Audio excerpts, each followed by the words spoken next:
નમસ્કાર, તમે જોઈ રહ્યા છો મંતવ્ય ન્યૂઝ અને મેટ્રો 10 સાથે હું આપની સાથે મહેન્દ્ર।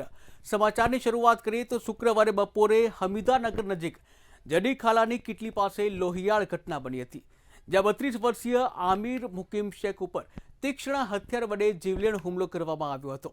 હુમલાખોરે આમિરને શરીરના ભાગે અનેક ઘા ઝીક્યા હતા અને જેને કારણે તે સ્થળ ઉપર જ ઢળી પડ્યો હતો અને ટૂંક સમયમાં જ તેનું મોત નીપજ્યું હતું। ત્યારે પોલીસની પ્રાથમિક તપાસમાં બહાર આવ્યું છે કે આ હત્યા પાછળ મૃતકની પત્નીના પૂર્વ પતિનો હાથ છે, જે આરોપીની ઓળખ 52 વર્ષીય જાફર જમની પઠાણ તરીકે થઈ હતી। ત્યારે સ્થાનિકોના જણાવ્યા મુજબ હત્યા પહેલા બંને વચ્ચે ઉગ્ર બોલાચાલી થઈ હતી અને જે બાદ જાફરે ઉશ્કેરાઈને આમિર ઉપર છરી વડે હુમલો કર્યો હતો અને ત્યાંથી ફરાર થઈ ગયો હતો। જે મરણજાર છે અમીર મુકીમ શેખ કરીને એ ત્યારે છે એના લગ્ન આ બીજા લગ્ન છે એની વાઈફ છે એ એના અગાઉના પતિથી એને 6 બાળકો છે। અહીંયા છે 2020થી તેઓ એની સાથે રહેતા હતા। આજરોજ એવી ઘટના બની કે જે આ મરણજનાર છે અમીર કરીને એ જે એના બાળકો અને એની અત્યારની પત્ની છે એની સાથે કંઈ મગજમારી કરતો હશે અને એનો મેસેજ એના જે જૂનો પતિ છે એને ખબર પડતા તે ત્યાં આવેલો અને બંને વચ્ચે મારામારી થઈ। ગુજરાત યુનિવર્સિટીમાં વારંવાર અધિકારીઓ મોડા આવતા હોય છે, ત્યારે અગાઉ પણ રજિસ્ટ્રારની આ અંગે ફરિયાદ કરવામાં આવી હતી। ત્યારે આવા અધિકારી ઉપર કાર્યવાહી કરવામાં આવે, પરંતુ કુલપતિ અને રજિસ્ટ્રાર પણ અધિકારીઓથી ડરતા હોય તેવું લાગી રહ્યું છે। રામ ભરોસે યુનિવર્સિટી ચાલતી હોય એમ આજે પણ અધિકારીઓ મોડા આવી રહ્યા છે। ત્યારે રૂબરૂ ચેક કરવામાં આવ્યું અને બાદ આજ રોજ ગુજરાત યુનિવર્સિટીના વિવિધ ડિપાર્ટમેન્ટ અને રજિસ્ટ્રાર ઓફિસને તાળાબંધી કરવામાં આવી હતી અને NSUI દ્વારા વિરોધ નોંધવામાં આવ્યો હતો। આવનારા દિવસોની અંદર હજુ પણ જો અધિકારીઓ છે સમયસર નહીં આવે તો આંદોલન કરવાની ફરજ પડશે તેવી ચીમકી ઉચ્ચારવામાં આવી હતી।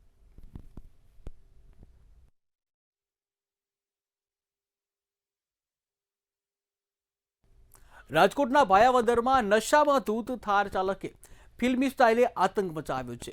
ત્યારે જામનગરના શેઠ વડાળાની જે અકસ્માત સર્જ્યો હતો અને ત્યાંથી નાસી છૂટી થાર ચાલકને પકડવા પોલીસે રિવોલ્વર બતાવી નાકાબંધી કરવાની ફરજ પડી હતી। ત્યારે પોલીસને જોઈ કાર ભગાવવાનો પ્રયાસ કરવામાં આવ્યો હતો, જ્યાં પોલીસે સરકારી ગાડી આડી નાખી અને તેને દબોચી લીધો હતો। રોષે ભરાયેલા લોકોએ ચાલકને મેથી પાક ચખાડ્યો હતો। જોકે સદનસીબે આ સમગ્ર ઘટનામાં કોઈ જાનહાનિના સમાચાર નથી।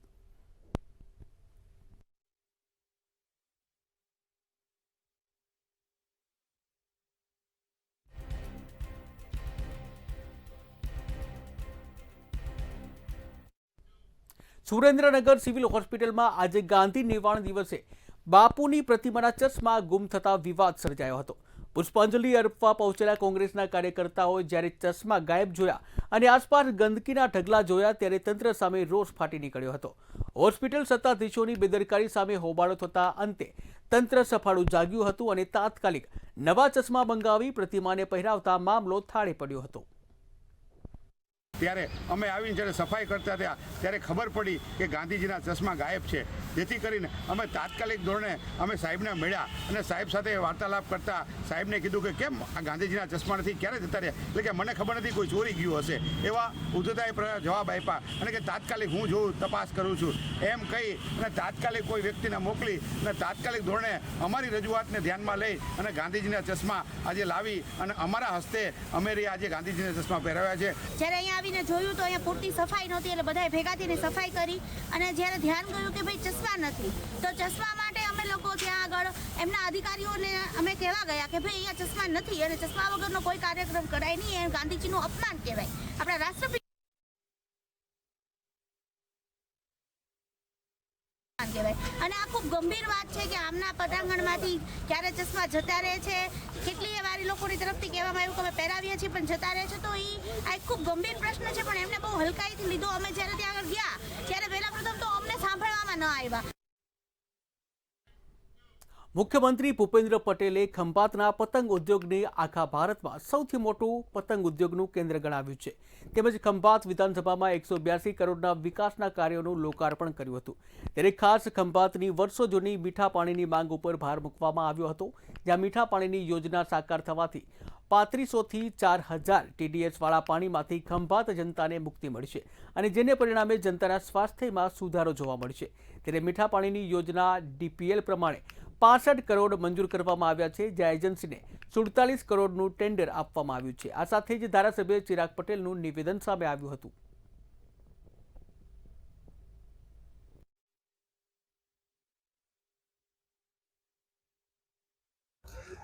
આજ રોજ ગુજરાતના મૃદુ અને મક્કમ આદરણીય મુખ્યમંત્રી સાહેબ શ્રી ભૂપેન્દ્રભાઈ પટેલના વરદ હસ્તે આણંદ જિલ્લાના 234 કરોડના વિકાસ કાર્યોના કામોના ખાતમુહૂર્ત અને લોકાર્પણનો કાર્યક્રમ યોજાયો અને એમાં જે ખંભાત ખાતે કાર્યક્રમ આજે યોજવામાં આવ્યો એમાં 182 કરોડ જેટલા વિકાસના કાર્યો મારા વિધાનસભા વિસ્તારમાં રોડ રસ્તા પાણી અને ગટરના કામોનું ખાતમુહૂર્ત અને લોકાર્પણ CM સાહેબના હાથે જ્યારે કરવામાં આવ્યું છે।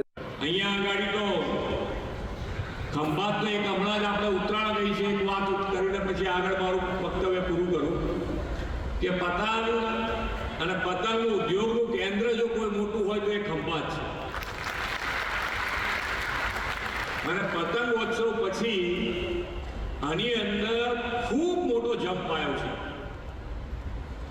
જ્યારે માનનીય વડાપ્રધાનશ્રીએ પતંગોત્સવ ઉજવવાનું શરૂ કર્યું પછી આજે ગ્લોબલી લોકો અહીંયા આવતા થયા છે। ગ્રામ પંચાયત ઘર કમ તલાટી આવાસોનું એક સાથે જ એક સ્થળેથી ખાતમુહૂર્ત કરવાનો સમારોહ મુખ્યમંત્રી ભૂપેન્દ્ર પટેલની અધ્યક્ષતામાં યોજાયો હતો।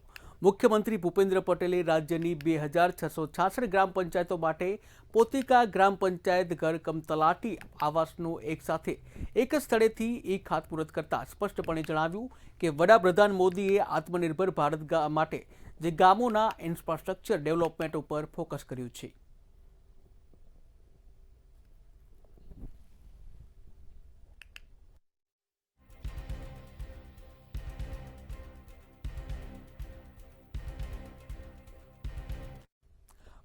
વડોદરા શહેરમાં ટ્રાફિક ભારણની સમસ્યા નિવારવા ડેપ્યુટી CM હર્ષ સંઘવીને સૂચન બાદ મ્યુનિસિપલ કમિશનર એક્શન મોડમાં જોવા મળ્યા હતા, જે સમગ્ર મામલે મ્યુનિસિપલ કમિશનર અરુણ મહેશ બાબુનું નિવેદન સામે આવ્યું હતું। તેઓએ જણાવ્યું કે 4 મહિના પહેલા જ ટ્રાફિક ભારણને લઈને ગતિશક્તિ યુનિવર્સિટી સાથે MOU કરવામાં આવ્યું હતું, તેમજ કોર્પોરેશનની ટીમ દ્વારા શહેરના સર્વે કરવામાં આવ્યા હતા, તેમજ સર્વેને આધારે વિવિધ પ્રશ્નોનું નિવારણ અંગે ચર્ચા કરવામાં આવી હતી।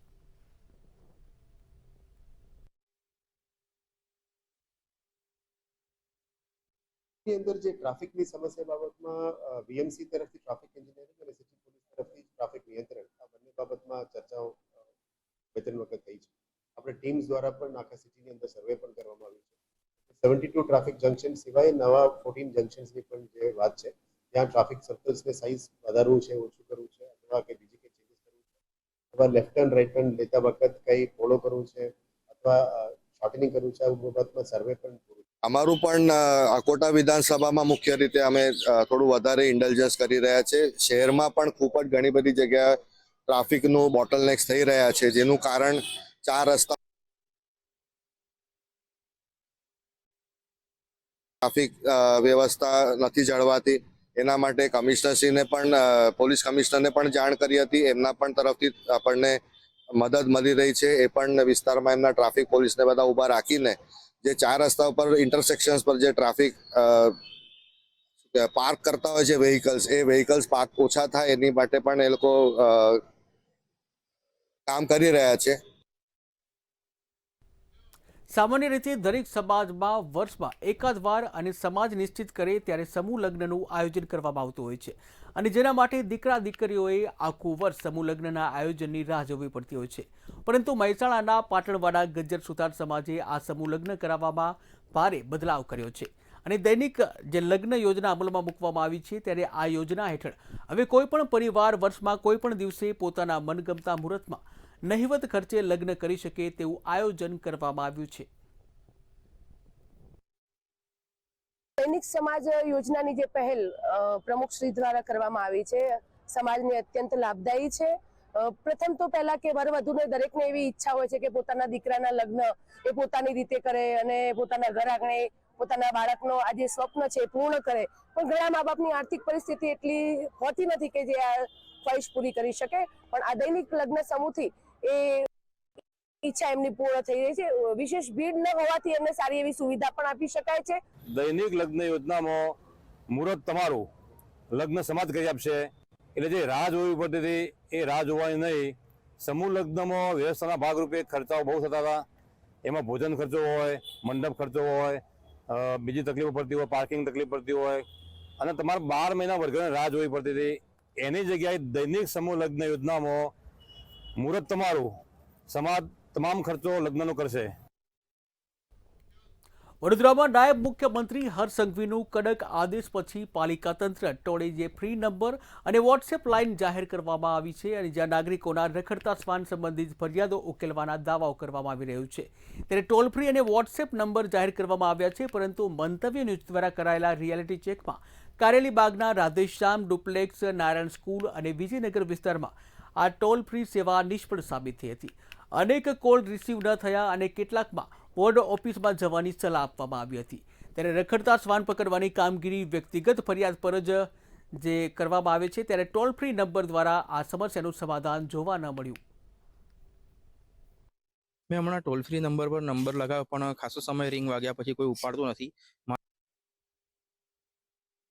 મેં કહેવો હતો કે મેં હમણાં વિજયનગર પાસે આવ્યો હતો અને કાયમ છોકરાઓ સ્કૂલમાં જતા હોય છે અને એટલા બધા કૂતરાઓનો ત્રાસ છે. અને ફક્ત આ જ એરિયા નહીં, વડોદરાના ઘણા એરિયાઓમાં કૂતરાઓનો ખૂબ જ ત્રાસ વધી ગયો છે. હમણાં 2 દિવસ પહેલા જ ગોરવાડમાં બી વાત કરીએ તો નાના બાળકને કૂતરાએ કરડી લીધું, એનો વિડીયો પણ જાહેર થયેલો છે. તો આનું કોઈ નિરાકરણ લાવવું ચોક્કસ જરૂરી છે. ટોલ ફ્રી નંબરો આપ્યા છે, ટોલ ફ્રી નંબર નથી ઉપાડતા, પણ આ વાત એમના સુધી પહોંચવી તો જોઈએ જ ને. અહીં અમે ફોન કર્યો એ છતી ભાઈ ઓતાડો આવે. પણ શું વાત થયેલી? અમારે કમ્પ્લેન એટલે કૂતરું પકડવા માટે અહીંયા આવી. આશરે કેટલા કૂતરાઓ જોવા મળે? આ બધા નજબંધી કરાવી ને જે બાઇટ કરાવી લેવા માટે ઉભા અમે એ ભાઈ ઓતાડવા કીધું. કેટલા વાગે કોલ આવ્યો? ના, અમે હમણાં કર્યો કોલ. તમે કરેલો? હા, અમે કર્યો. બતાવો કયું કૂતરું. પણ એમને કોલ કમ્પ્લેન નોંધાઈ હશે ને તમને? એ તો અમારી જોડે આજ નહીં આવે, એટલે ક્યારે તો અમને ખબર ના પડે ને. અમારી જોડે પાછળ લખી આવે. ક્યારે આવી હશે કોઈ આશરે તો ખબર નહીં અમને. અમારે આજે સવારમાં આવી. નાયબ મુખ્યમંત્રી હર્ષ સંઘવીના આદેશથી વડોદરા મહાનગરપાલિકા એક્શન મોડમાં તો જોવા મળી રહી છે, પણ સમસ્યાનું નિરાકરણ લોકોનું આવતું નથી તેવી રીતની વાતો પણ લોકો કરી રહ્યા છે. વડોદરામાં નાયબ મુખ્યમંત્રી હર્ષ સંઘવીના કડક આદેશ બાદ પાલિકા તંત્ર એક્શનમાં આવ્યું છે. ત્યારે અત્યાર સુધીમાં જો આ સેવાઓની જે જાહેરાત કરવામાં આવી છે તેને લઈને જ શહેરીજનો માટે પાયાની સુવિધાઓ માટે ટોલ ફ્રી નંબર જાહેર કરવામાં આવે છે, જ્યારે એક વોટ્સઅપ નંબર પણ જાહેર કરવામાં આવે છે, જેના દ્વારા તેઓ પોતાની ફરિયાદો નોંધાવી શકશે. નાગરિકોએ VMCની મોબાઈલ એપના પણ ઉપયોગ કરી શકશે. ડ્રેનેજ પાણી, ગેસ, રોડ, કચરા તેમજ રખડતા ઢોરો અને શ્વાનો અંગે પણ ફરિયાદ નોંધાવી શકશે. 1 જાન્યુઆરીથી 27 જાન્યુઆરી સુધીમાં 7,000થી વધુ ફરિયાદો પાલિકાને મળી છે તેવી રીતનો દાવો પણ સામે આવે છે, જેમાંથી 5,000થી વધુ ફરિયાદોનો નિકાલ પણ આવ્યો છે. સૌથી વધુ 51% ફરિયાદો ડ્રેનેજ સમસ્યાની નોંધાઈ છે. ચોક્કસથી પણ કહેવા જઈએ ત્યારે આ જે વિસ્તાર છે ત્યાંનું રિયાલિટી ચેક કરવા મંતવ્ય આવ્યું છે, અને મંતવ્ય જ્યારે આ વિસ્તારના લોકો છે તેમની જે પ્રાણ પ્રશ્નો છે તે પૂછવામાં આવ્યા ત્યારે તેમને કીધું કે શ્વાનોનો આતંક અહીંયા વધારે છે, તેને લઈને જ તેમને દરેક જે લોકો છે તેમને ટોલ ફ્રી નંબર જે જાહેર કરવામાં આવે છે પાલિકા દ્વારા, તે ટોલ ફ્રી નંબર પર ફોન કરતાની સાથે જ તે ઘણા એવા કોલ હતા કે જે રિસીવ નતા કરવામાં આવ્યા. જ્યારે બીજી વાર જ્યારે લોકો છે તેમના જે કોલ જે રિસીવ કરવામાં આવ્યા હતા તેમને જણાવવામાં આવ્યું હતું કે અહીંયા તમે કોઈ પણ પ્રકારની તમારી સમસ્યા હોય તો તમારે વોર્ડ ઓફિસમાં જણાવવાનું રહેશે તેવી રીતની વાત સપાટી પર આવી છે. આપણી સાથે જે ભાઈ છે તેમની સાથે પણ વાત કરીશું. ટોલ ફ્રી નંબર જાહેર કરવામાં આવે છે, નાયબ મુખ્યમંત્રીના આદેશ બાદ તંત્ર હરકતમાં તો આવ્યું છે, પણ ટોલ ફ્રી નંબર જે લોકો ફોન કરી રહ્યા છે એ ઉપાડી નથી રહ્યા, તો ક્યાં ઉપાડે છે તો એવો જવાબ આપે છે કે તમારે વોર્ડ ઓફિસમાં જણાવવું પડશે. શું સમસ્યા છે? સમસ્યા એવી છે કે ઘણા દિવસોથી આ વિસ્તારમાં જે કૂતરાનો ત્રાસ વધી ગયો છે અને ઘણા લોકોને કરડ્યું છે. અહીંયા નારાયણ વિદ્યાલયમાં સ્વાધ્યાય કેન્દ્ર ચાલે છે, તો રાતના એ લોકોને પણ પરેશાની છે. 1-2 ને કરડ્યું છે. પછી રસ્તે જતા આવતા મુસાફરો, અરે અમારા ઘેર તો મહેમાન આવ્યા છે એમને પણ કરડ્યું છે. કૂતરા કાઢવાનો ત્રાસ છે. જ્યારે હું વોર્ડ ઓફિસમાં અરજી આપવા ગયો તો એ લોકો કે તમારે મહાનગરમાં આપવાની, તો શું વોર્ડ ઓફિસ નથી પહોંચાડી શકતી ત્યાં? ચોક્કસ તમે ટોલ ફ્રી નંબર પર ફોન કર્યો હતો, શું જણાવ્યું? મને એવું જણાવ્યું કે વોર્ડ ઓફિસને જાણ કરવાની, અમને નહીં કહેવાની. એ પ્રમાણેનો ઉત્કટ જવાબ આપ્યો. તો ચોક્કસથી એટલે જોવા જઈએ જે પ્રમાણે નાયબ મુખ્યમંત્રી દ્વારા જે પ્રમાણે સૂચનો આપવામાં આવે છે તેને લઈને વડોદરા મહાનગરપાલિકા હરકતમાં તો આવી છે, પણ જે ટોલ ફ્રી નંબર જાહેર કરવામાં આવે છે તે ટોલ ફ્રી નંબર પર જે પ્રજાના પ્રશ્નોનો જે નિરાકરણ લાવવાનો છે તે નિરાકરણ નથી આવતું. તેમને કહેવામાં આવે છે કે વોર્ડ ઓફિસમાં જઈને આની રજૂઆત કરવામાં આવે. તો જો વોર્ડ ઓફિસમાં જ રજૂઆત કરવાની છે તો આ ટોલ ફ્રી નંબર જાહેર કરવામાં કેમ આવ્યા તેવા પણ પ્રશ્નો લોકો દ્વારા પૂછવામાં આવી રહ્યા છે. કેમેરામેન મિલિંદ મहिले સાથે સત્યમ નેવાસ્કર, મંતવ્ય ન્યૂઝ, વડોદરા. ગુજરાત પોલીસ ભરતી બોર્ડ દ્વારા હાલમાં ચાલી રહેલી પીએસઆઈ અને લોકરક્ષક સંવર્ગની ભરતી પ્રક્રિયાના ભાગરૂપે આજે વહેલી સવારે રાજ્યના પોલીસ વડા ડોક્ટર KL રાવ દ્વારા અમદાવાદ ખાતે સૈજપુર બોગા ગ્રાઉન્ડની સીધી મુલાકાત લેવામાં આવી હતી. મુલાકાત દરમિયાન રાજ્યના પોલીસ વડાશ્રી દ્વારા ભરતી પ્રક્રિયાની પારદર્શિતા અને ચોકસાઈ ચકાસવા માટે કેટલીક મહત્વની બાબતો ઉપર વ્યક્તિગત અવલોકન કરવામાં આવ્યું હતું અને જેમાં ઉમેદવારોના કોલ લેટરની ચકાસણી, ચેસ્ટ નંબર અને અન્ય સહિતની જે કામગીરી છે તેની સમીક્ષા કરવામાં આવી હતી. આ ઉપરાંત રનિંગ ટ્રેક ઉપર ટેકનોલોજીના માધ્યમથી દરેક ઉમેદવારના લેબ વાઇઝ રેકોર્ડિંગ અને વ્યક્તિગત ટાઈમિંગની ગણતરી કેવી રીતે કરવામાં આવે છે તેનું પણ નિરીક્ષણ કરવામાં આવ્યું હતું.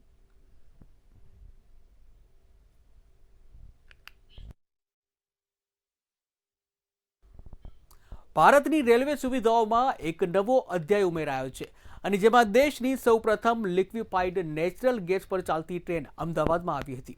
આ અત્યાધુનિક ટ્રેનની વિશેષતા એ છે કે ટ્રેન જે ફૂલ ટાંકીમાં 2200 કિલોમીટર સુધીનું અંતર કાપી શકે છે. ત્યારે ભારતીય રેલવે દ્વારા દેશમાં પહેલીવાર LNG પર ચાલતી ટ્રેનનું સફળ સંચાલન કરવામાં આવ્યું છે અને આ પહેલેથી જ રેલવેને ખર્ચમાં બચત થશે અને પર્યાવરણને પણ મોટો ફાયદો થશે.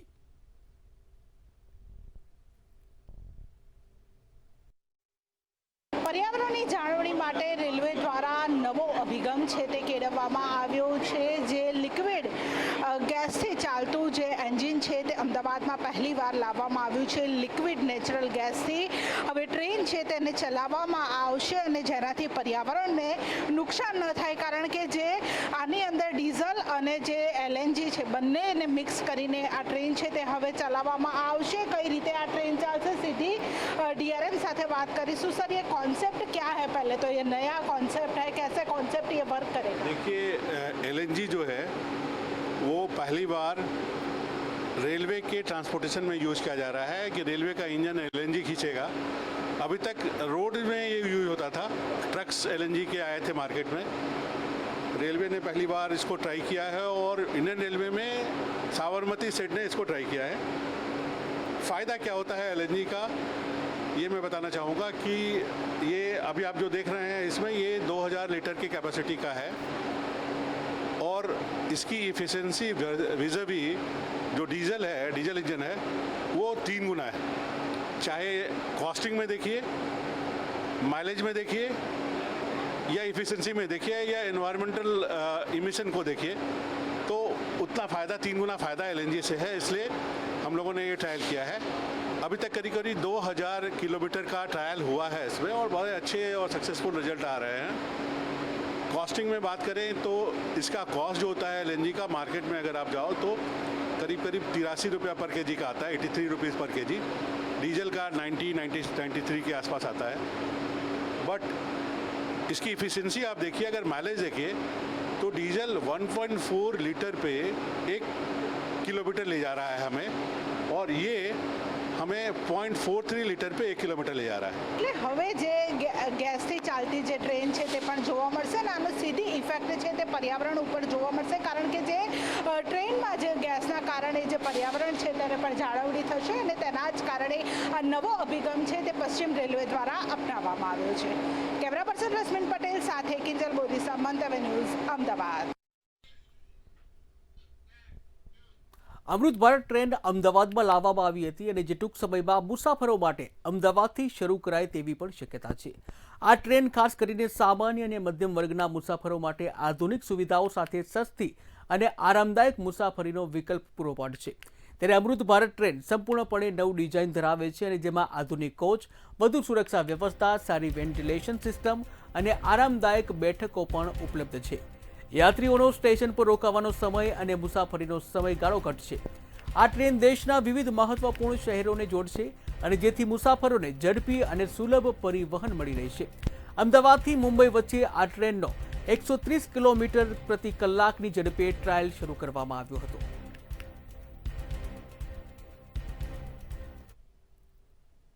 गुजरात को अमृत भारत ट्रेन तो पहले ही मिली हुई है. सूरत से पहले ही ट्रेन चल रही थी. अमृत भारत ट्रेन का जो कॉन्सेप्ट है, अभी 3 तरह के ट्रेन हैं. एक है वंदे भारत, जो सबसे पहले गांधीनगर से चली थी मुंबई के लिए. दूसरी है जो नमो भारत, जो कि भुज से अहमदाबाद के लिए चलती है. तीसरी है अमृत भारत.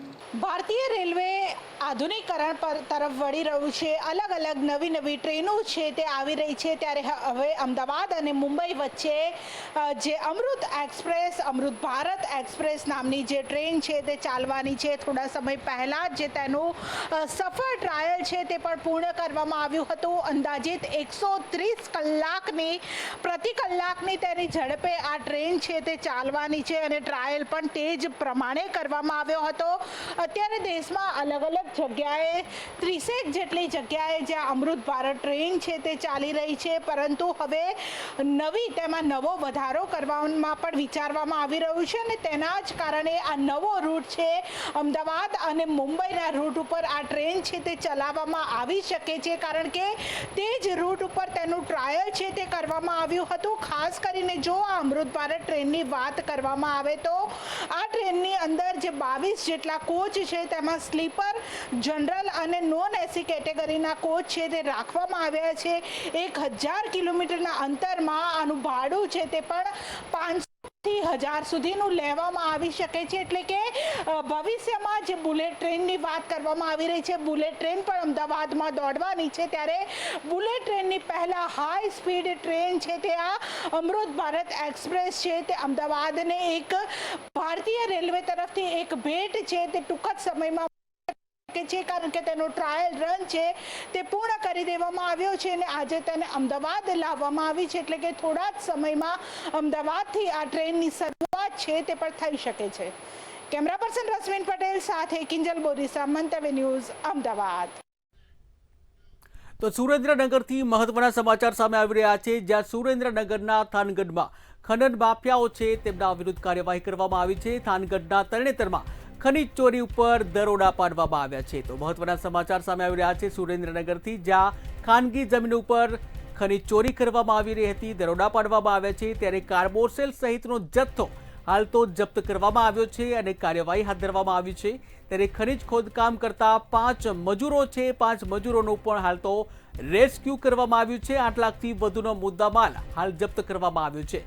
આ ઘટનાને લઈને ખનીજ માફિયાઓ છે તેઓમાં ફફડાટ જોવા મળી રહ્યો છે. ત્યારે સુરેન્દ્રનગરમાં જે થાનગઢ છે ત્યાં ખનન માફિયાઓ છે, ખનન માફિયાઓમાં હાલ તો ફફડાટ જોવા મળી રહ્યો છે, કારણ કે ખાણ ખનીજ વિભાગ દ્વારા આ દરોડા પાડવામાં આવ્યો હતો. મોટી માત્રામાં કાર્બોસેલનો જથ્થો છે, આ કાર્બોસેલનો જથ્થો જપ્ત કરવામાં આવ્યો છે.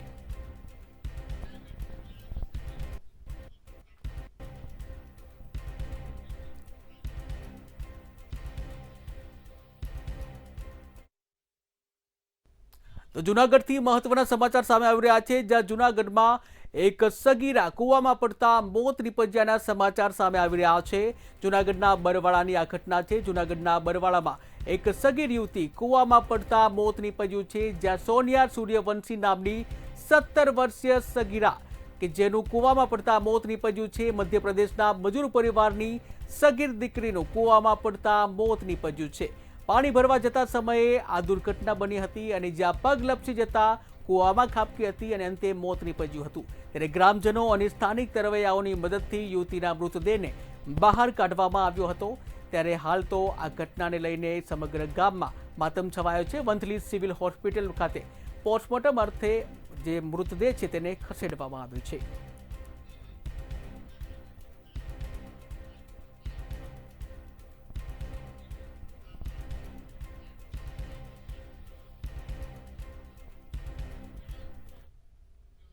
અમદાવાદથી મહત્વના સમાચાર સામે આવી રહ્યા છે, જ્યાં અમદાવાદના વટવા ખાતે જે વાનરવટ તળાવ છે તેની ડિમોલેશનની કાર્યવાહીની અંતર્ગત જે માંગ કરવામાં આવી છે, ત્યારે વાનરવટ તળાવ જે છે તેનું ડિમોલેશન કરવામાં આવ્યું હતું અને ત્યારબાદ સ્થાનિક લોકો છે તે દક્ષિણ ઝોન કચેરી ખાતે પહોંચ્યા હતા.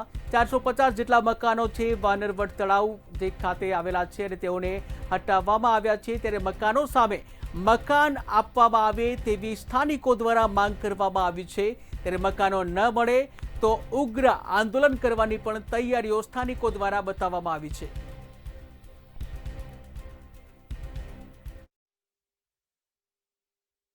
વાંદરવડ તળાવમાં વટવા વોર્ડમાં આવેલો આ વિસ્તાર છે। 450થી વધુ મકાનો ભારતીય જનતા પાર્ટીની સરકારે અને અમદાવાદ મ્યુનિસિપલ કોર્પોરેશને તોડી પાડ્યા છે। હવે આ મકાનો તોડી પાડ્યા એની સામે રહેવાની વ્યવસ્થા, ઘરની સામે ઘરની માંગણી લઈને અહીંયા આગળ આવ્યા છીએ।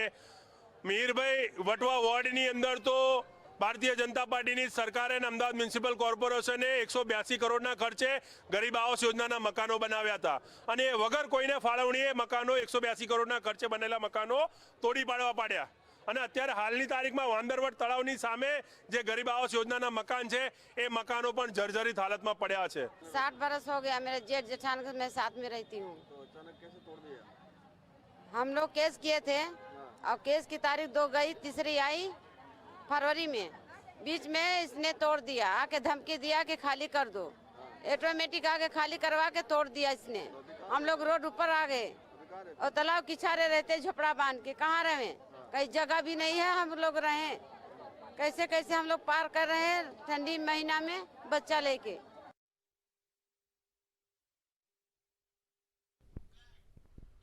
તો મેટ્રો 10 માં હાલ બસ આટલું જ। વધુ સમાચાર માટે જોતા રહો મંતવ્ય ન્યૂઝ। નમસ્કાર।